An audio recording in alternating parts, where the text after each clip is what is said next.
Hello दोस्तों, आपका स्वागत है मेरे लेक्चर पर।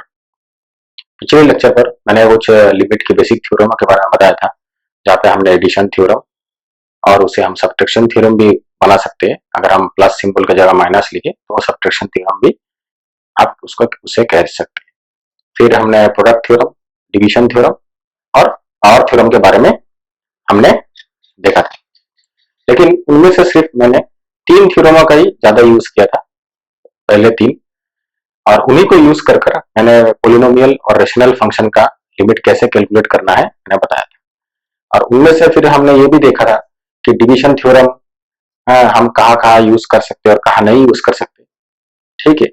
और लास्ट जो थ्योरम मैंने लिखा था पावर थ्योरम, उसके बारे में मैंने ज्यादा डिस्कस नहीं किया था। तो उसी थ्योरम के बारे में आज इस लेक्चर में थोड़ा सा पढ़ेंगे, और एक और नया थ्योरम के बारे में मैं बताऊंगा जिसे हम सैंडविच थ्योरम कहते हैं, जो कि बहुत यूजफुल है लिमिट में, जिसका यूज करके हम ट्रिग्नोमेट्रिक फंक्शन का भी लिमिट निकाल सकते हैं। और बहुत सारे ऐसे फंक्शन है जहां पे आप सैंडविच थ्योरम आप यूज कर सकते हैं, ठीक है। तो चलिए शुरू करते हैं। मैं यहाँ पे एक एग्जांपल लेता हूं कि f of x equal to square root of x. यहाँ पे मैंने एक फंक्शन चूज कर लिया है, ठीक है, और इसी फंक्शन का मुझे लिमिट जानना है, से एट एक्स इक्वल टू, इसको मैं ऐसे लिख सकता हूँ कि limit x tends to 1 root over x, मुझे इसके बारे में जानना है। और इसके बारे में जानने के लिए मुझे क्या करना पड़ेगा, मैं पावर थ्योरम का यूज करूंगा। तो पावर थ्योरम क्या कहता है, इस साइड में लिख लेता हूं कि limit x tends to c f of x whole to the power r by s equal to l to the power r by s. यहाँ पे एल क्या चीज है, l is equal to limit x tends to c f of x. R by s क्या है, r and s आपका, sorry, आपका integer है, ठीक है। आर एन एस आपका इंटीजर है और आर एन एस में कोई कॉमन फैक्टर नहीं हो सकता। और ये भी बात आपको ख्याल रखना है कि एस आपका नॉट इक्वल टू 0 होना चाहिए, ठीक है। और अगर एस आपका इवन नंबर हो, एस अगर इवन है तो आपका L must be greater than 0 होना चाहिए, ठीक है। तो एस इवन होने से एल ग्रेटर देन 0 क्यों होना चाहिए, बिकॉज अगर एस इवन है तो 2 का मल्टीप्लाई हो जाएगा। और हम कोई भी ऐसे फंक्शन अगर होगा एफ ऑफ एक्स, सपोज आपने लिख दिया 1/4, इसको हम क्या लिख सकते हैं, f of x half into half.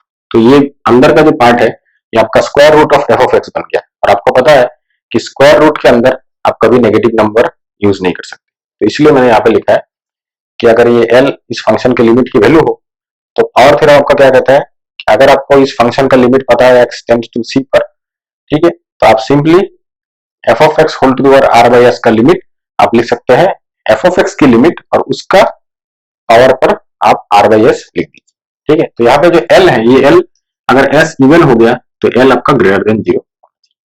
तो यही थ्योरम हम इसके लिए भी यूज करेंगे। तो चलिए इसको थोड़ा सा और अच्छे से लिखते हैं कि लिमिट एक्स टेंड्स टू 1, मैंने यहाँ पे लिख दिया x to the power half. अभी अगर आप इस पार्ट को और यह पावर थ्योरम का लेफ्ट हैंड साइड को अगर आप कंपेयर करेंगे, तो आप यहां से लिख सकते हैं मेरा एफ ऑफ एक्स क्या हो गया, यहाँ पर इसके साथ अगर कंपेयर करूं तो मैं क्या लिख सकता हूं, माई F of x is,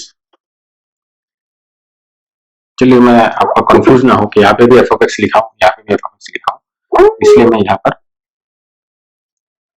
ji of x ले लेता हूं, ठीक है, आपको कोई कंफ्यूजन नहीं, जी ऑफ एक्स ले लेता हूं, ठीक है।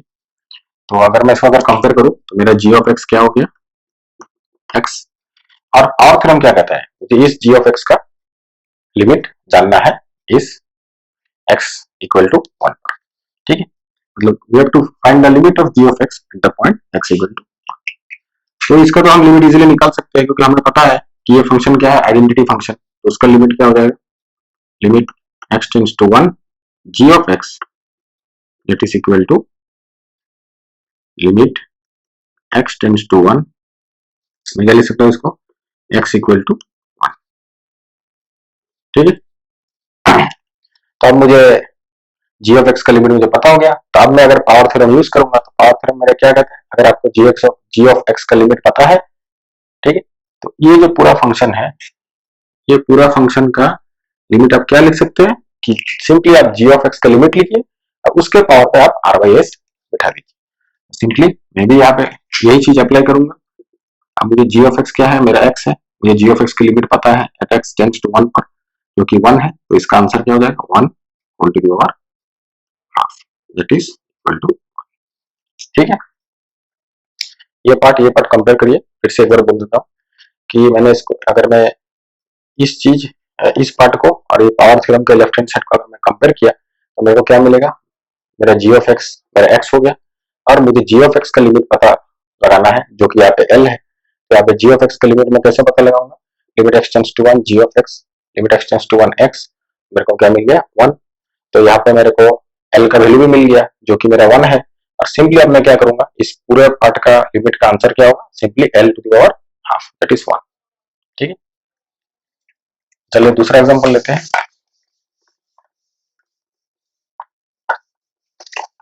ऐसा करके आप एक्स टू द पावर 2/3 का भी निकाल सकते हैं, तो सेम ही फंडा है, से एट एक्स इक्वल टू 1 पर आप लिमिट कैलकुलेट करना चाहते हैं, तो मैं क्या लिखूंगा, limit x tends to 1 x to the power 2/3। Main चीज क्या है आपको देखना है कि एक्स एक्स आपका अंदर की जो फंक्शन है, यहाँ पे अंदर का फंक्शन क्या है एक्स, तो यहाँ पे मैं जी ऑफ एक्स से कंपेयर करूं तो मैं लिखूंगा जी ऑफ एक्स मेरा इस केस के लिए मेरा एक्स है, और मुझे इसका लिमिट जानना है, मुझे एल वैल्यू निकालना है, तो एल इक्वल टू मैं क्या लिख सकता हूँ, limit x tends to 1 g of x that is equal to 1, ठीक है। और जब मुझे एल पता होगी तो मैं क्या लिख सकता हूँ, यहाँ पे 1 to the power 2/3 that is equal to 1। Same आप यहाँ पे और भी फंक्शन निकाल सकते हैं, आप 1/3 का निकाल सकते हैं, एक्स टू द पावर आप 3/2 का निकाल सकते हैं। चलिए इसी पे सॉल्व करते हैं एट एक्स इक्वल टू 1, तो मैं क्या करूंगा, limit x tends to 1 x to the power 3/2। अब इसी का देखिए आप दो तरीके से इस प्रॉब्लम का आप लिमिट निकाल सकते हैं। एक आप पावर थ्योरम यूज करिए जहां पे जी ऑफ एक्स आपका एक्स हो गया, जी ऑफ एक्स की लिमिट आप जी ऑफ एक्स आपका एक्स हो गया, सी आपका यहाँ पे 1 हो गया, तो आपको फिर क्या निकालना है, एल निकालना है। एल का आप कैसे निकालेंगे, आप एक्स टेंड्स टू 1 सी के जगह में लिखिए, जी ऑफ एक्स की जगह में एक्स बिठाइए, जो कि जी ऑफ एक्स आपका आइडेंटिटी फंक्शन हो गया इस केस में, तो आप सिंपली इसका आंसर निकाल सकते हैं जो कि 1 है, तो आपके एल की वैल्यू क्या हो गई 1, और सिंपली फिर आप यहाँ पे सब्स्टिट्यूट कर दीजिए कि 1 टू द पावर 3/2, यहाँ पे आपका आर क्या हो गया 3 एंड एस हो गया आपका 2, ठीक है।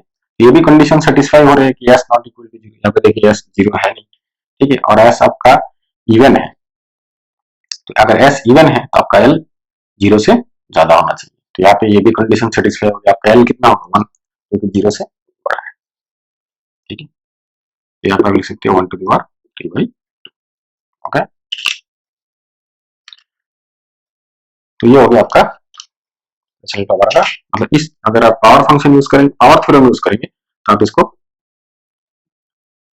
ऐसे निकाल सकते हैं। और एक और तरीका भी है, अगर आप इसको थोड़ा सा और देखेंगे तो आप क्या लिख सकते हैं, limit x tends to 1 x to the power half into x. अब यहाँ पे देखिए, क्योंकि अगर आप दोनों का पावर इसको और इसको अगर आप प्रोडक्ट करेंगे तो पावर क्या होते हैं, ऐड होते हैं, तो 1 प्लस हाफ दैट इज 3/2। अब यहाँ पे आप प्रोडक्ट थ्योरम यूज कर सकते हैं, इसको आप से एच ऑफ एक्स पकड़ लीजिए, इस पार्ट को आप जी ऑफ एक्स पकड़ लीजिए। अब प्रोडक्ट थ्योरम क्या कहता है कि फंक्शन के प्रोडक्ट का लिमिट क्या होता है, सिंपली लिमिट का प्रोडक्ट, तो आप उसके लिए आपको इन दोनों फंक्शन का इस पॉइंट पर आपको लिमिट जानना होगा, जो कि आपको ऑलरेडी पता है, आपने पहले कैलकुलेट किया, आप सिंपली यहाँ पे बिठा दीजिए, यानी आप कैलकुलेट कर लीजिए। आपने एच ऑफ एक्स की लिमिट कैलकुलेट कर रखी थी जो 1 टू द पावर हाफ थी, और यहाँ पे इट इज, ठीक है, ये हो गया आपका कैलकुलेशन।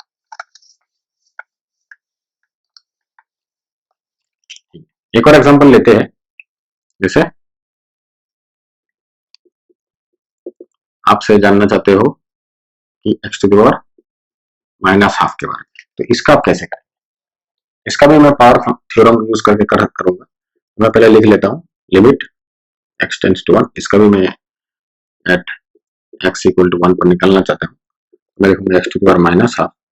इसको मैं एक और तरीके से लिखूंगा जैसे 1 और मैंने लिख दिया x equal to the power half.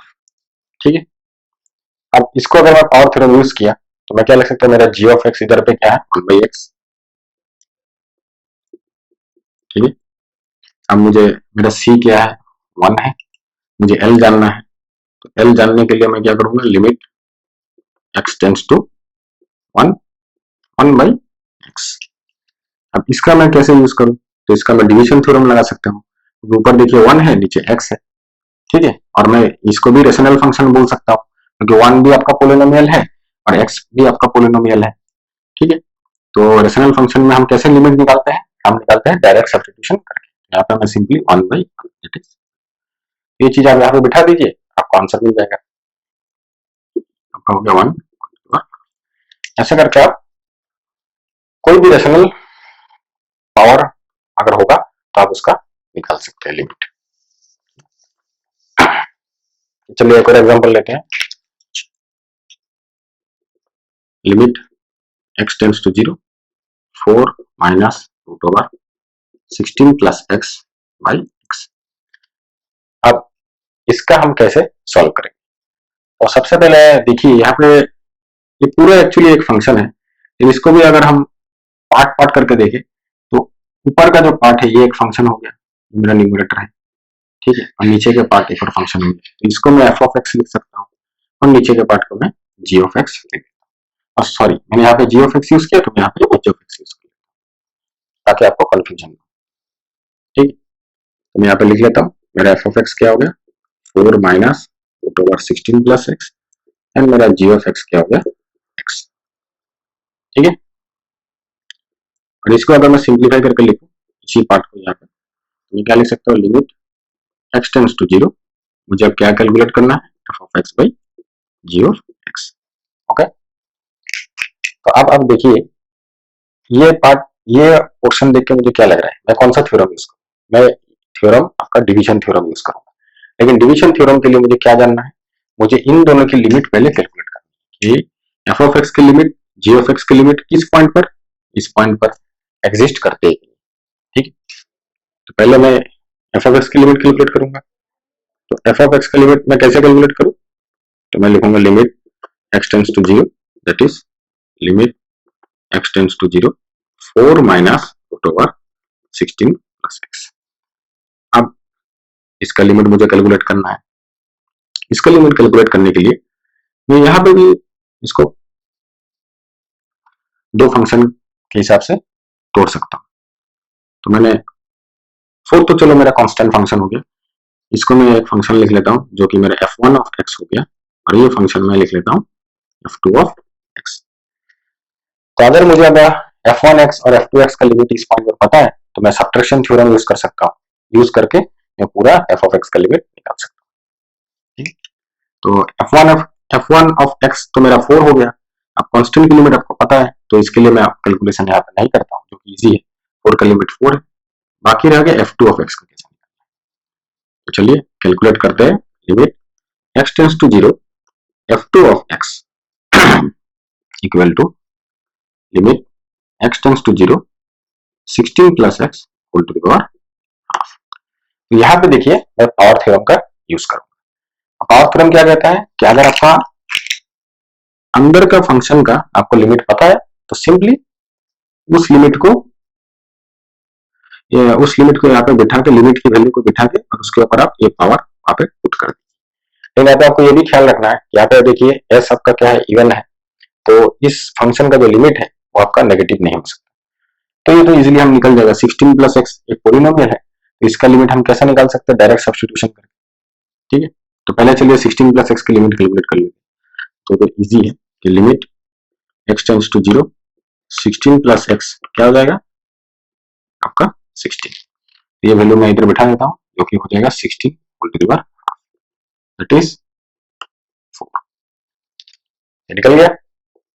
Okay, इसी अब मुझे f2 ऑफ x का भी लिमिट पता चल गया, मुझे f1 ऑफ x का भी लिमिट पता है जो 4। अब इन सब्ट्रैक्शन थ्योरम क्या कहता है, अगर दो पार्ट का लिमिट आपको पता है तो आप सिंपली फंक्शन का सब्ट्रैक्शन का लिमिट निकालना मतलब आप सिंपली लिमिट का सब्ट्रैक्शन कर दीजिए, जो कि आपका यहाँ पे क्या हो जाएगा 4 माइनस 4 दैट इज 0।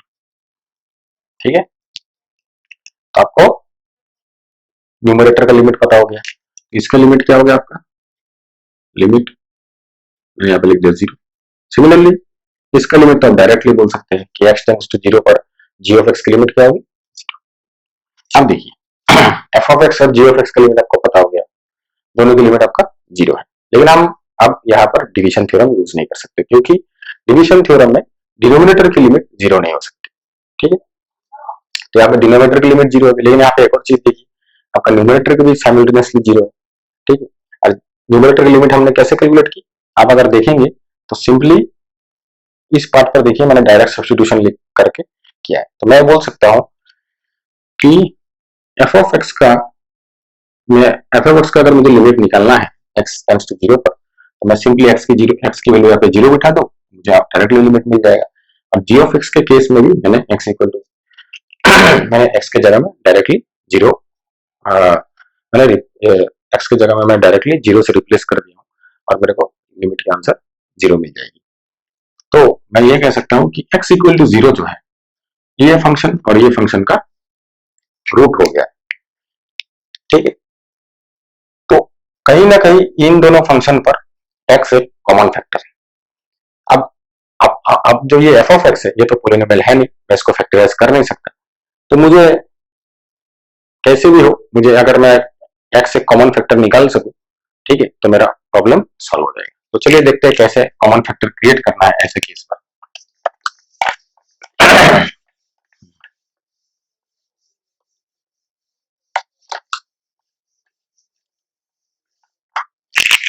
मुझे क्या करना पड़ेगा, limit x tends to 0 4 minus root over 16 plus x, मैं क्या करूंगा इसी के 4 प्लस 16 प्लस x से न्यूमरेटर एंड डिनोमिनेटर पर मल्टीप्लाई कर दूंगा।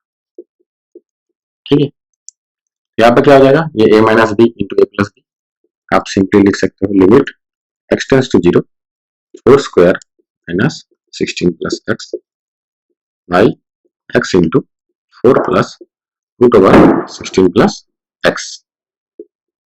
यहाँ पे लिख सकते हैं limit x tends to 0 16 minus x by x 4 plus root over 16 plus x। अब यहाँ पे देखिए अगर मैं ये कैंसिल कर दिया, मेरा क्या हो जा रहा है, इधर मेरे यहाँ पर माइनस एक्स आ गया। ठीक है, सिंपली मैं इसको बिठा देता हूँ, तो आप यहाँ पे देखिए x एंड x एक कॉमन फैक्टर हो गया। अब इन दोनों को मैं कैंसिल कर सकता हूँ, मेरा यहाँ पे क्या रह गया, x tends to 0 minus 1 by 4 plus root over 16 plus x। तो इसी को भी मैं अभी यहाँ पर मैं फिर से डिवीजन थ्योरम यूज कर सकता हूँ, फिर देन पावर थ्योरम यूज कर सकता हूँ। ठीक है, तो यहाँ पे अगर मैं डिवीजन थ्योरम यूज करूं तो अपर पार्ट में क्या है -1, लोअर पार्ट में क्या है 4 plus root over 16 plus x. ठीक है, अब लोअर पार्ट का लिमिट मैं कैसे निकालूंगा, इसको भी जैसे मैंने 4 minus root over 16 plus x का लिमिट निकाला था, यहाँ पे भी मैं वैसे ही कर सकता हूँ। और यहाँ पे सिंपली इसके केस में मैंने क्या बोला, जैसे मैंने सॉल्व करके भी दिखाया था और बाद में हमने क्या देखा, अगर आप डायरेक्ट सब्स्टिट्यूट कर देंगे वैल्यू को तो भी आपका आंसर निकल जाएगा। तो यहाँ पे भी मैं डायरेक्ट सब्स्टिट्यूट करके आंसर निकाल सकता हूँ। तो इट इज -1/8। ओके, ये हो गया ऐसे केस में जहां पे आप देख रहे हो फंक्शन का भी आपका लिमिट 0 आ रहा है, सॉरी न्यूमरेटर का भी लिमिट 0 आ रहा है और डिनोमिनेटर का भी लिमिट 0 आ रहा है, तो आपको वहां पे कोई कॉमन फैक्टर खोजना है। ठीक है, जिस कॉमन फैक्टर के कारण अपर एंड लोअर फंक्शन का लिमिट आपको 0 मिल रहा है। ठीक है, फिर आपको दोनों कॉमन फैक्टर को आपको कैंसिल करना है, तो फिर आपको दोबारा ट्राई करना है। अगर फिर भी आपको फिर से अगर आपको 0/0 मिल रहा है तो आपको फिर से सिंप्लीफाई करना पड़ेगा। अगर नहीं मिल रहा है तो आप डायरेक्टली ऐसे केस में फंक्शन में उस x की वैल्यू रिप्लेस करके आप लिमिट निकाल सकते हैं। ठीक है,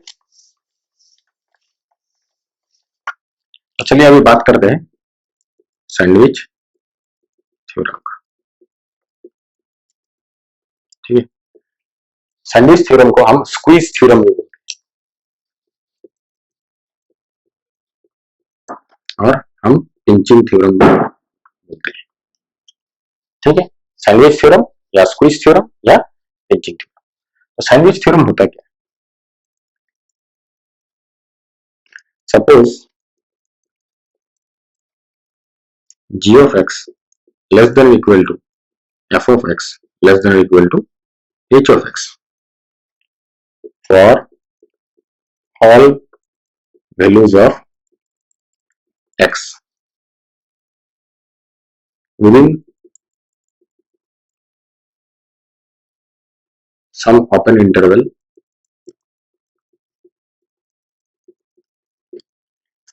containing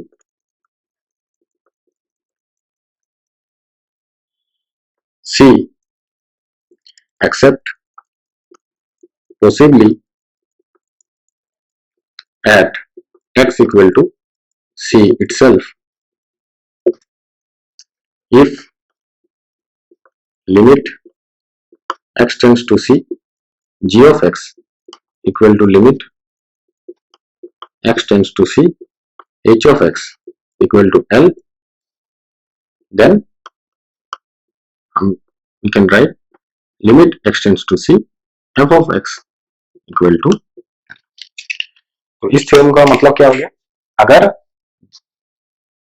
कोई एक ओपन इंटरवल पर हर एक x के वैल्यू के लिए अगर आपका ये कंडीशन सेटिस्फाई होता है, यहाँ पे तीन फंक्शन में लिखा है g of x, f of x and h of x, ठीक है, उस ओपन इंटरवल के बीच पर, उस ओपन इंटरवल के अंदर, ठीक है, f of x अगर g of x से बड़ा या इक्वल हो सकता है और f of x h of x से छोटा या इक्वल हो, ठीक है, उसी ओपन इंटरवल के अंदर अगर मैं एक पॉइंट ले लिया c।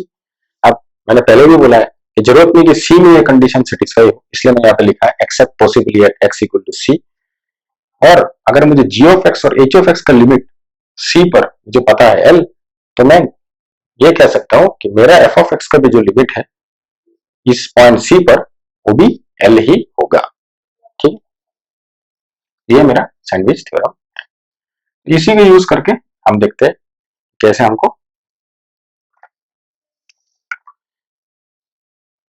और भी फंक्शन का थ्योरम निकाल सकते हैं।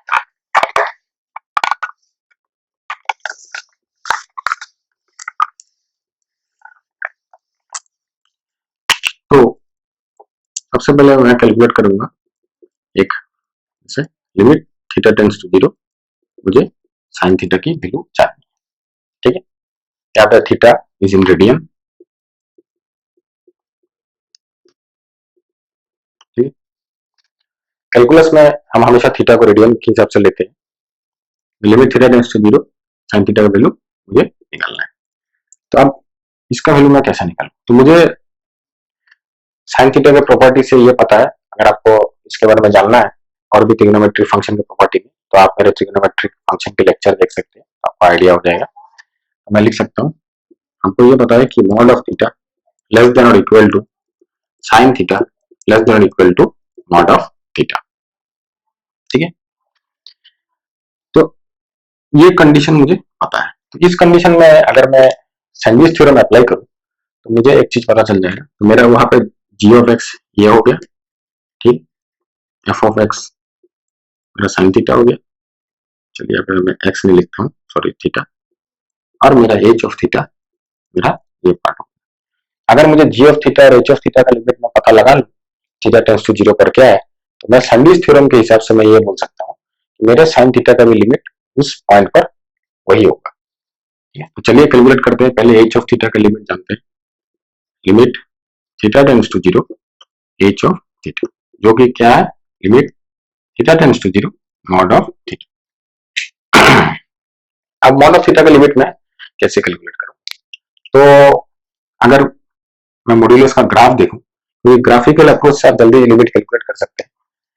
तो अगर मॉड का ग्राफ देखूं, ये मेरा थीटा एक्सिस हो गया और यहाँ पे मैं सोच लीजिए एच ऑफ थीटा मैंने प्लॉट कर लिया। मॉड ऑफ थीटा का ग्राफ क्या होता है? सिंपली ये मेरा मॉड ऑफ थीटा का ग्राफ हो गया। ठीक, अब इस ग्राफ से ये मेरा ओरिजिन पॉइंट हो गया, इस ग्राफ से आप डायरेक्टली बोल सकते हैं कि थीटा टेंड्स टू जीरो पर मॉड ऑफ थीटा का लिमिट क्या होगी, जीरो होगी, क्योंकि अगर आप इस साइड से जीरो के नजदीक आए और फिर अगर इस साइड से आप जीरो के नजदीक जा रहे हैं तो आप क्या देख रहे हैं, फंक्शन की वैल्यू जो है वो आपकी जीरो के पास, बोथ साइड से फंक्शन की वैल्यू आपके जीरो के नजदीक जा रही है। इसका लिमिट में क्या लिख सकता हूं, zero. Simply limit theta tends to zero minus mod of theta. अब इसका लिमिट मैं ग्राफिकल अप्रोच से भी निकाल सकता हूँ, लेकिन मैं जो थ्योरम सीखा हूँ उससे भी मैं यूज करके आपको बताता हूँ कैसे निकाल सकते हैं आप। तो हम क्या कर सकते हैं, limit theta tends to zero, इस माइनस पोर्शन को मैं -1 लिख लेता हूँ और इनटू मॉड ऑफ थीटा लिख लेता हूँ। तो यहाँ पे आप अभी प्रोडक्ट थ्योरम यूज कर पाएंगे। -1 एक फंक्शन पकड़ लीजिए और मॉड ऑफ थीटा को आप एक और फंक्शन पकड़ लीजिए। अब -1 हो गया कांस्टेंट फंक्शन जिसकी लिमिट -1 होगी और मॉड ऑफ थीटा का लिमिट आपने अभी निकाला है जो कि 0। तो क्या हो जाएगा यहाँ पे, -1 इंटू दैट इज 0। अब हमने क्या देखा कि एच ऑफ थीटा और जी ऑफ थीटा की limit at theta tends to 0 पर क्या है, 0। तो मैं दावे के साथ बोल सकता हूँ कि मेरा साइन थीटा की लिमिट थीटा टेंड्स टू 0 पर क्या होगी, 0। ठीक है, साइन थीटा की लिमिट मैंने सैंडविच थ्योरम यूज करके यहाँ पे निकाला है।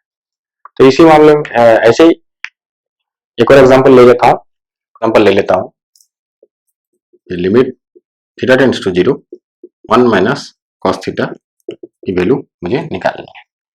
तो from the property of trigonometric function मैं क्या लिख सकता हूँ,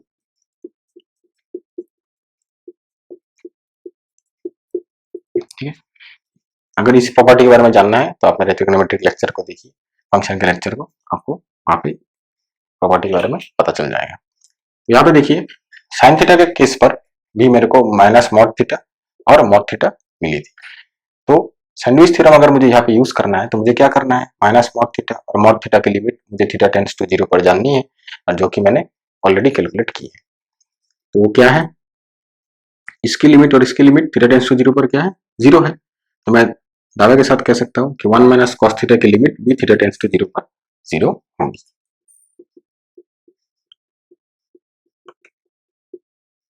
इक्वल टू 0। एक स्टेप अगर और आगे बढ़ेंगे तो हम क्या देख रहे हैं कि इस फंक्शन की लिमिट थीटा टेंड्स टू 0 पर क्या, 0। यहाँ पे वेरिएबल क्या है, कॉस थीटा। ठीक है, तो ये फंक्शन की लिमिट 0 कब बन सकती है, जैसे इसका मतलब कि अगर मैं थीटा को 0 के नजदीक, थीटा की वैल्यू अगर 0 के नजदीक जा रही है तो इस फंक्शन का वैल्यू 0 के नजदीक जा रही है। वो कब जा सकती है, जब कॉस थीटा की वैल्यू 1 के क्लोज हो। तो मैं यहाँ पे लिख सकता हूँ कि limit theta tends to 0 cos theta equal to 1। अगर ये आपका हुआ तभी हम यहाँ पे लिख सकते हैं कि 1 माइनस कॉस थीटा भी आपका 0 होगा। ठीक है, तो यहाँ पे मैंने एक और ट्रिग्नोमेट्रिक लिमिट की फॉर्मूला को मैंने प्रूफ किया है। सो आज के लेक्चर में इतना ही। Thank you for